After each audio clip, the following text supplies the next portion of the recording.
तानाशाह हंसी से डरता है। उसे लोगों के गुस्से का जवाब देना तो आता है, पर हंसी का जवाब देना नहीं आता। शायद यही वजह है कि आज वाराणसी में, काशी में जब आज के हंसी के बादशाह, लोगों को हंसाने वाले, जब तकलीफ का दौर चल रहा है, ऐसे में हंसी के बीज बोने वाले श्याम रंगीला, उनके नाम से भी लगता है कि जब वो रंग की बात करते हैं तो एक ऐसी राजनीति आज इस देश में चल रही है जो देश को बेरंग करना चाहती है, एक ही रंग में रंग देना चाहती है। ऐसे में जब उसका मुकाबला करने के लिए कोई रंगीला आता है, कोई हंसाने वाला आता है, तो तानाशाह डर जाता है और उसे अपने सामने खड़े नहीं होना देना चाहता। अपने पूरे अमली जामे, सरकारी अमली जामे को उसके सामने इस तरह से लगा देता है कि वो लड़ाई से बाहर हो जाए। आज इसी तरीके से जब श्याम रंगीला लोकतंत्र को बचाए रखने के लिए, संविधान को बचाए रखने के लिए वाराणसी में प्रधानमंत्री नरेंद्र मोदी के खिलाफ चुनाव लड़ने आए, तो उन्हें नामांकन नहीं करने दिया गया, उनका पर्चा नहीं दाखिल होने दिया गया। आइए हम बात करते हैं श्याम रंगीला से। श्याम रंगीला जी, क्या लग रहा है कि ऐसा क्यों किया जा रहा है कि एक आम आदमी को यहाँ पर्चा नहीं दाखिल करने दिया जा रहा है? सर, इसके पीछे की मंशा जो है ना, मुझे तो यही लगती है कि आम आदमी कोई उठ करके आएगा तो पर्चा उठाने से पहले 10 बार सोचेगा। अपनी पीड़ाओं को लेकर के वो आ रहा है। यहाँ से इनका हो सकता है ये इरादा हो कि सारे भाई पर्चा उठा लेंगे तो मोदी जी एक निर्विरोध बन जाएंगे, ये भी है। और दूसरा कुछ और भी हो सकता है कि पूरी दुनिया में ये संदेश जाएगा, अगर यहाँ पे जिस हिसाब से लोग आए हुए हैं नामांकन करने, अगर वो नामांकन कर दे तो यहाँ पे कम से कम मुझे नहीं लगता 600 से नीचे कोई नामांकन होंगे। 600 लोग भर देंगे, रिजेक्ट होने के बाद 600 है, कम से कम मान लो आप 300 से तो नीचे होंगे ही नहीं होंगे। तो ये देखिए, जब रंगीला जी बता रहे हैं कि तकरीबन 600 लोग यहाँ उनके खिलाफ लड़ना चाहते हैं, प्रधानमंत्री नरेंद्र मोदी के खिलाफ चुनाव लड़ना चाहते हैं, तो ये रूपक है विरोध का, ये रूपक है प्रतिरोध का कि किस तरीके से एक देश का एक बड़ा वर्ग उनके खिलाफ खड़ा है, उस विचारों के खिलाफ खड़ा है जिसको लेकर प्रधानमंत्री नरेंद्र मोदी जाना चाहते हैं। चूँकि पूरी दुनिया में इकलौते ऐसे व्यक्ति श्याम रंगीला हैं जो मोदी जी को आज तक उन्हीं की आवाज़ में, उन्हीं के अंदाज में उस पर कटाक्ष करते रहे, जवाब देते रहे हैं। चूँकि ये एक ऐसा समय है जब वो थोड़े से हो सकता है निराश हो, लेकिन कलाकार को मैं नहीं मानता कि इतनी जल्दी इतनी परिस्थितियों से निराश होगा। वो अब भी मुझे लगता है कि लड़ेंगे और उसी अंदाज में लड़ेंगे। अगर मैं आपसे आज भी चाहूँ ऐसे समय में कि प्रधानमंत्री को या उस पूरे अमली जामे को जो आज आपको पर्चा नहीं दाखिल करने दे रहा, तो उसे उसी स्वर में कैसे जवाब देंगे आप?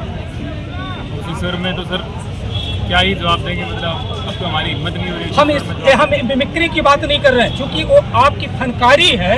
क्या वो इतनी सी परिस्थितियों में हारेगी या आज भी वैसे ही वो जवाब देगी, वही उसकी ताकत रहेगी? सर, ऐसा है कि लोग ये समझ रहे हैं कि लोकतंत्र की हत्या हो रही है। मैंने देखा 2.5 घंटे लाइन में लग करके एक भी व्यक्ति अंदर नहीं गया, और मेरी आंखों के सामने खिड़की के बाहर 3 गेट के बाहर 3 लोग जो वेटिंग में लगे हुए थे वो वेटिंग में लगे ही रहे। मतलब अंदर ऐसा क्या हो रहा है कि एक भी पर्चा जो है वो नहीं लिया जा रहा है, एक्सेप्ट नहीं किया जा रहा है। तो अब जो चीज़ें जो हो रही है मुझे तो समझ से बाहर हो रही है। अंदर कोई जाके आपसे बात करते हैं। ठीक है, अब मैंने देखा है अपनी आंखों से कि लोकतंत्र का जो गला घुट रहा है, हत्या अभी नहीं हुई है, तड़पड़ा रहा है। और तड़पड़ाता व्यक्ति है ना, जब किसी का गला घुटता है ना, वो पूरा जोर लगाता है। मुझे लगता है अब जोर लगेगा। श्याम रंगीला है, श्याम रंगीला कोई आम आदमी नहीं है, इनकी अपनी एक पहचान है। पूरे देश में जाने जाते हैं, हिंदी बेल्ट में जाने जाते हैं, राजस्थान की भले हों, लेकिन देश इनको जानता है, बहुत प्यार भी करता है इनको। और आज जब वो इस लोकतंत्र की लड़ाई के लिए, लोगों के हक हुकूक अधिकार की बात करने के लिए जब मुहिम छेड़ने के लिए बनारस आए, तो बनारस के प्रशासन ने उनके सामने लोकतंत्र का गला घोटा है। उनके सामने जैसा कि बता रहे हैं कि लोग लाइन में लगे रहे 2.5-3 घंटे से, ये भी लाइन में खड़े रहे, लेकिन उन्हें पर्चा नहीं दाखिल करने दिया गया। मैं बताऊँ 2014 के अंदर जब कांग्रेस की सरकार थी, मैं मोदी जी के साथ में लगा था। मोदी जी के साथ में मैंने साथ में इन द सेंस कि मैंने पूरा समर्थन किया था, चाहे फेसबुक हो चाहे यूट्यूब हो चाहे कैसे भी हो, हमने पूरी तरह समर्थन किया था। और सरकार बदली थी तो हमें बहुत खुशी हुई। आज 10 साल हो गए हैं। मैं वो व्यक्ति हूँ जिन्होंने मोदी जी को समर्थन किया था, लेकिन आज मोदी जी मैंने ये देख के महसूस किया कि ठीक नहीं हो रहा है, ठीक नहीं कर रहे हैं। आप किस तरह से कैसे गलत कर रहे हैं मोदी जी? क्या कब आपको लगा कि ठीक नहीं कर रहे हैं? मेरे को लग ही रहा है, मेरे को तो बहुत पहले से लग रहा है, लेकिन आज मैंने अपनी आंखों से साक्षात देखा है। पहले तो मैं अकेला, हो सकता है अकेला ही बोल रहा हूँ, कोई आवाज़ मेरे साथ उठा नहीं रहा, लेकिन आज तो मेरे को बोलने की भी जरूरत नहीं थी। लोग चिल्ला रहे थे, गुस्से में आ रहे थे, फिर प्यार से बात कर रहे थे, फिर रो के बात कर रहे हैं, भैया जाने दीजिए, भैया जाने दीजिए, एक को जाने दीजिए, इनको जाने दीजिए, खुद को भी नहीं, आगे कर रहे हैं, इनको जाने दीजिए, पहले ही आए थे। मैंने लोगों को देखा है कि लोग एक व्यक्ति को अंदर भेजने के लिए लड़ रहे हैं, एक व्यक्ति को।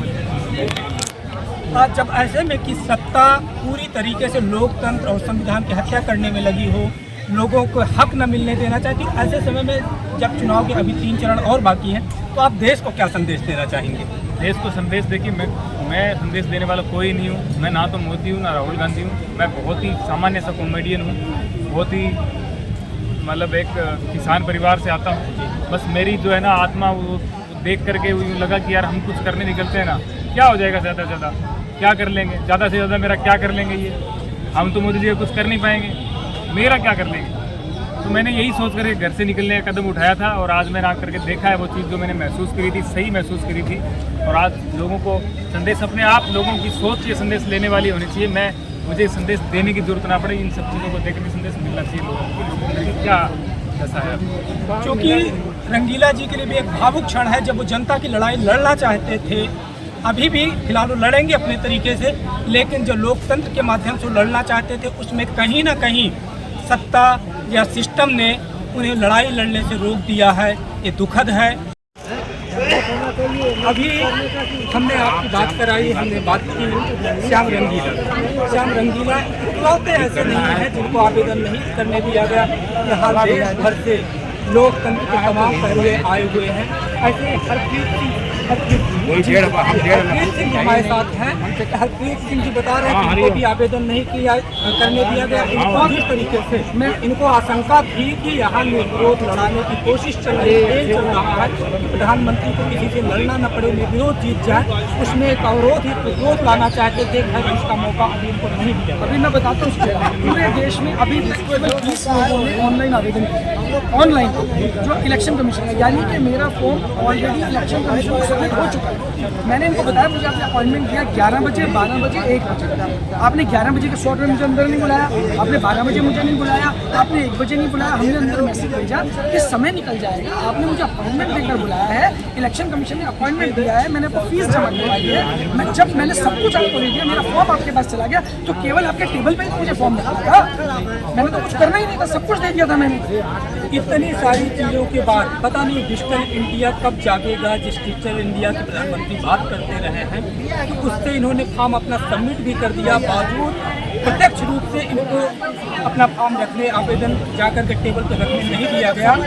हमारे साथ एक और प्रत्याशी हैं, क्या नाम होता है, अतुल केसरी जी। अतुल केसरी जी भी यहाँ अपना प्रतिरोध दर्ज कराना चाहते थे, लेकिन इन्हें भी अपना पर्चा नहीं दाखिल करने दिया गया। बताइए, नहीं देने दिया जा रहा है। हमारा विषय कोई प्रतिरोध के लिए आ रहा है तो उसे प्रतिरोध दर्ज कराने का मौका नहीं दिया जा रहा।